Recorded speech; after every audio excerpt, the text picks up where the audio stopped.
राना सनाउल्लाह साहब ये कहते हैं कि जो लोग 9 मई के वाक़यात में मुलव्वस थे वो इलेक्शंस में हिस्सा नहीं ले सकेंगे। मीनिंग देयर बाय पूरी पाकिस्तान तहरीक इंसाफ। हमने तारीख़ी एतबार से भी हबीब अकरम साहब ये देखा है।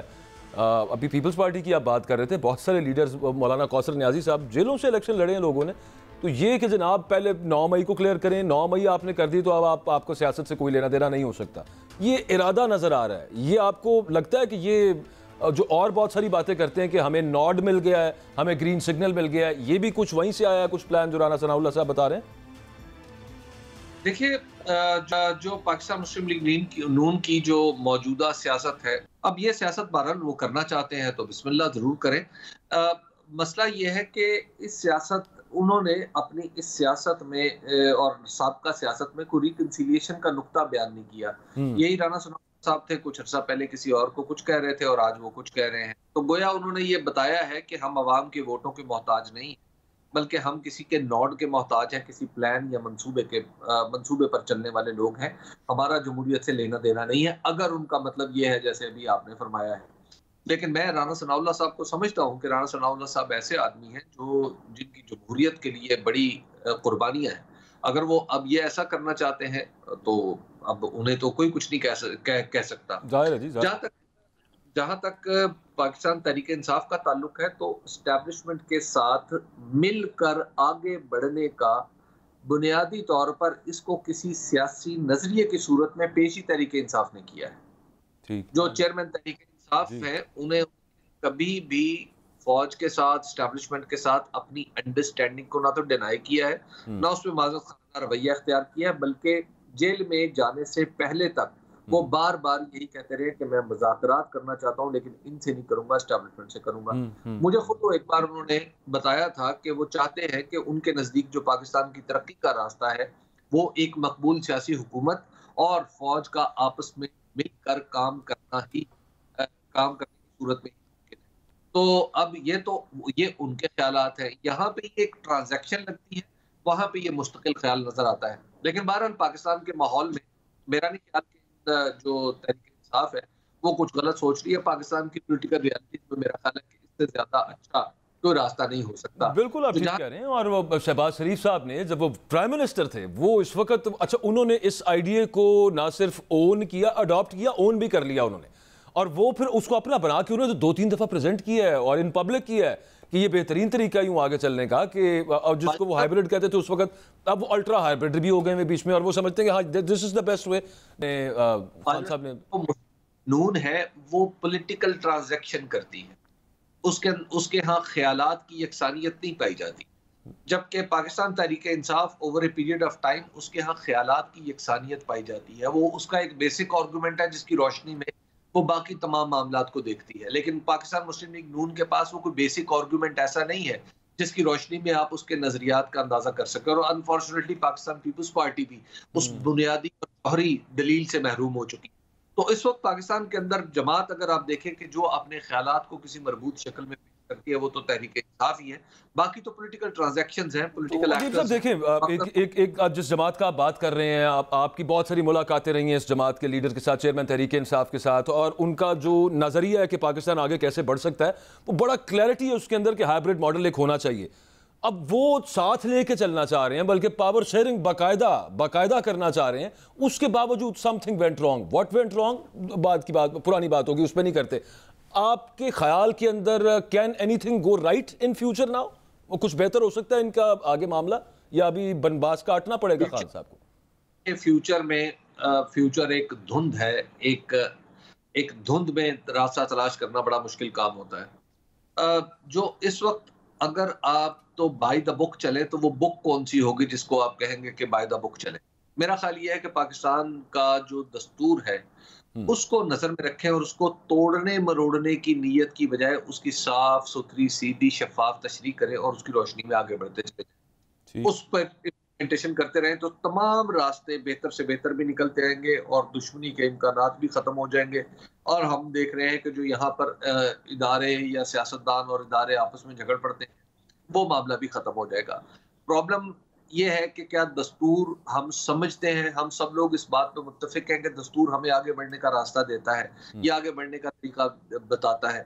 वो अनफॉर्चुनेटली मैं समझता हूँ कि पाकिस्तान के अंदर दस्तूर के बीकन ऑफ लाइट होने के या दस्तूर के निशाने मंजिल होने पर शुकूक व शुबहात पाए जाते हैं पाकिस्तान के पावर स्ट्रक्चर में।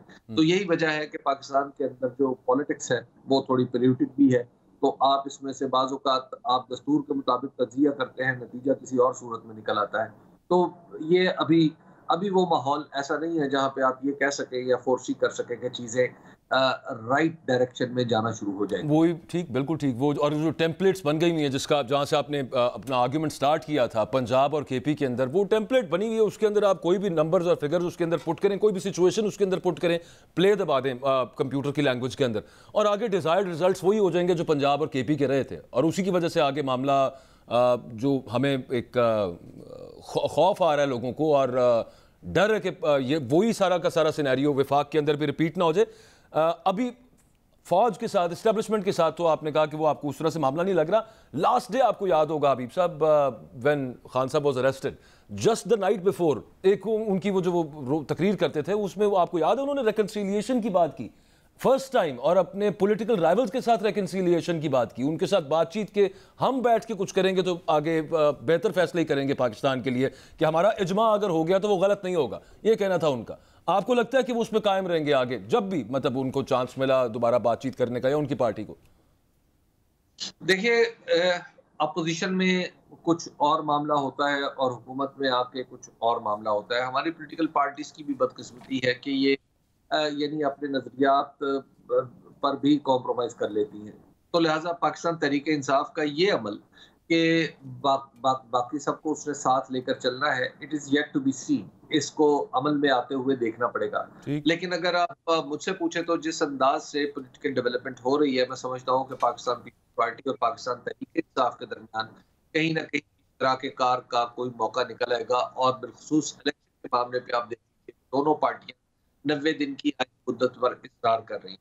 तो अब ये आगे मुस्तकबिल में देखना है कि 90 दिन की जो आईनी मुद्दत पर इसरार है वो कौन करता है। अभी तो पाकिस्तान पीपल्स पार्टी के जी हाँ, फैसल करीम कुंडी साहब बार बार ये कह रहे हैं अब हम चाहते हैं कि हूँ, लेकिन उनके जो बाकी ज़ोमा है वो अभी थोड़े से खामोश है। अब अगर अपना मियां रज़ा रब्बानी साहब ने कहा है कि 90 दिन में इलेक्शंस ना हुए तो बड़े भयानक नतायज निकल आएंगे आगे, और ये उनको वैसे माजरत के साथ वो टेट फॉर टैट करना नहीं चाहिए और व्हाट अबाउटरी के अंदर जाना नहीं चाहिए, लेकिन वो उनके मुंह से एक लफ्ज़ नहीं था निकला जब पंजाब और केपी के अंदर ये मामला हो रहा था। उनको पता था कि यही यहाँ पे अगर हुआ तो यही आगे उठा के आप वहाँ पे ये मॉडल आप कहीं और फिट कर देंगे। अब वो कह रहे हैं भयानक नतायज होंगे। मियां रज़ा रब्बानी साहब पाकिस्तान पीपल्स पार्टी के अकाबिर में नहीं है, बुजुर्गों में। तो बुजुर्गों का एहतराम किया जाता है और बाज़ औक़ात उनकी राय उनकी अपनी गुफ्तगू के अंदर इतने तज़ादात पाए जाते हैं रज़ा रब्बानी के। मैं नहीं समझता कि उनकी राय पाकिस्तान की सियासत के हवाले से इतनी वजनदार है कि उस पर बात की जाए। तो लिहाजा मैं उनका लेट इट बी देन, लेकिन मैं उनकी राय से कतई इत्तफाक नहीं करता।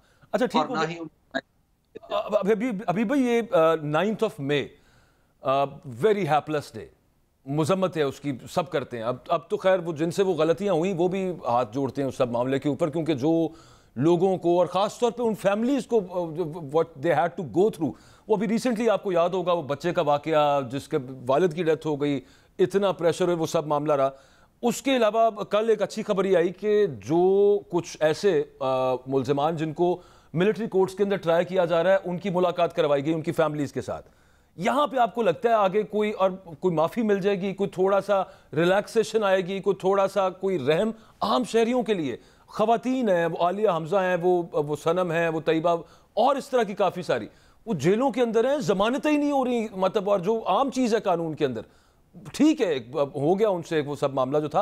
आपको लगता है उसके ऊपर कुछ नरमी आएगी आगे आने वाले दिनों में, या फिर पॉलिसी वही बरकरार है कि निशान इबरत बनाना था सबको, वो चाहे छोटा बच्चा हो चाहे बूढ़ा बुजुर्ग हो?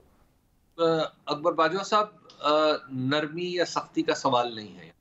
अच्छा, यहाँ कानून नर्म या सख्त नहीं होता। असल बात यह है कि कानून कानून होता है और उसको हाथ में लेने वाले के साथ कानून ही एक रास्ता तजवीज करता है। पाकिस्तान के अंदर क्या वो रास्ता लिया जा रहा है, इस हवाले से मैं थोड़ा सा अशकाल का शिकार हूँ। मैं मुतज़ब्ज़ब हूँ कोई हतवी बात कहने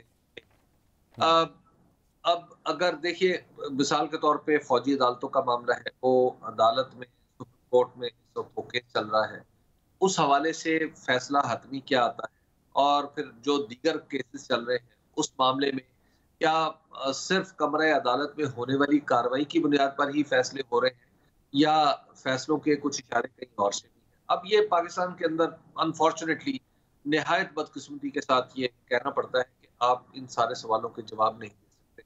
तो अगर तो मैंने आपको अर्ज किया कि पाकिस्तान के अगर कॉन्स्टिट्यूशन को तस्लीम कर लिया जाए, पाकिस्तान के कॉन्स्टिट्यूशन को नुक्ताए एक उसको उसको नुक्ताए मरकज यानी मरकजी नुक्ता तस्लीम करके उसको महवर बनाकर उसके गिर्द बात की जाए, तो नताइज कुछ और निकलेंगे और शायद उसमें जिस चीज़ को फिर हो सकता है कि कुछ लोग कैफ़े किरदार को पहुँचे और कुछ लोग जो है वो जेलों से बाहर आ जाए। लेकिन मानी प्रॉब्लम जी जी आ रहा है कि हम अपने कॉन्स्टिट्यूशन को उस मरकजी नुक्ते की या महवर की अहमियत देने के लिए तैयार नहीं।